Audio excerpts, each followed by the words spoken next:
If you're watching this video, that means you've signed up for SpeedRailz and you're ready to transition into preparing for your qualifying event. Because as you know, it's not like it used to be. You just can't show up, compete, and get a chance at a $1,000 cash prize. You first need to show that you even understand the rules and the recipes. We've implemented this back in August 2024, back in Austin, where we had them show up, use water bottles to showcase that they can make an old-fashioned Cosmo water moccasin and lemon drop. Top half, they had a chance to make it to the main competition, where that's when they were playing with real ammo. So we're doing the same thing again because it worked so well and it gave us such a great competition. Because at the end of the day, this is a product, this is a media product. We got to entertain the fans in person and online.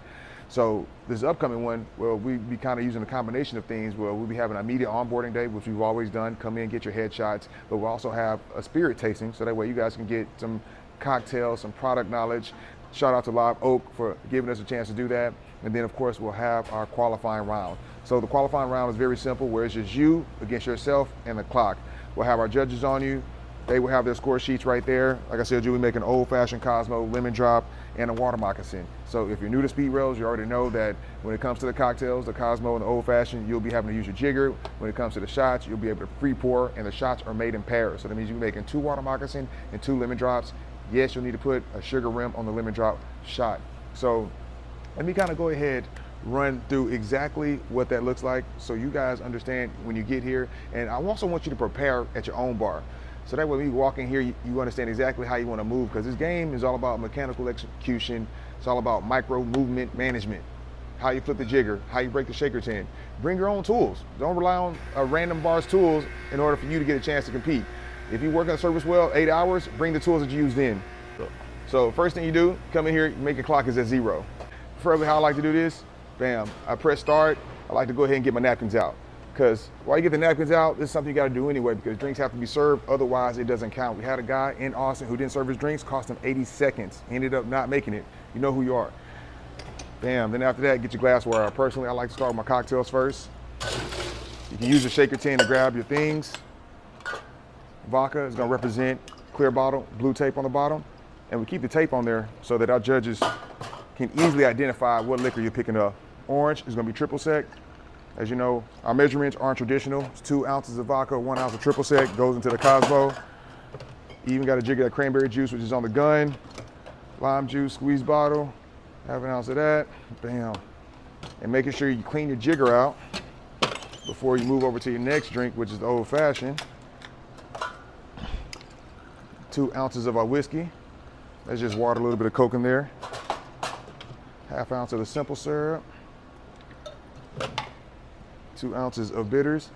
And you got to make sure with this bitters you put the cap back on, otherwise that's a reset infraction. So that could be additional 3 seconds on your time. And you want to ice this up. I'm a right-hand stirrer.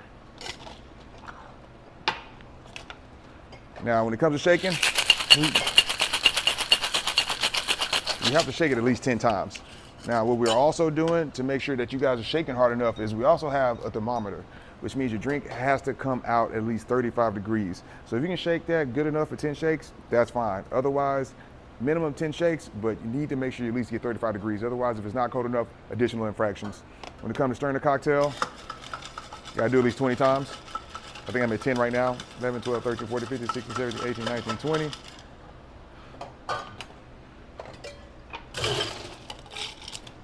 You got to be making sure that you're not careful to use the ones that are dirty to put ice into other things. Otherwise, that'll be an infraction.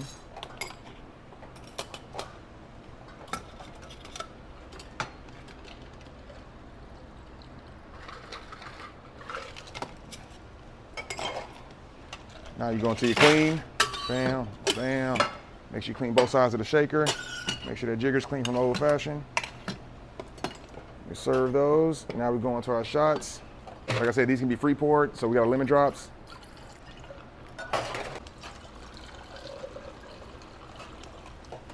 The shots, same thing, at least 10 shakes.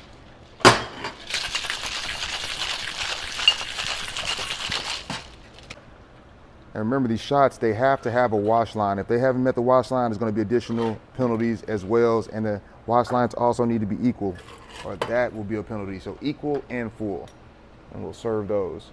These shots can be served on the same napkin. You gotta make sure you clean up.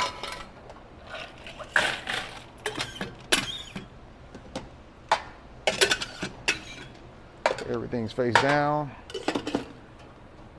And now you can stop the clock. 3:43. It's horrible.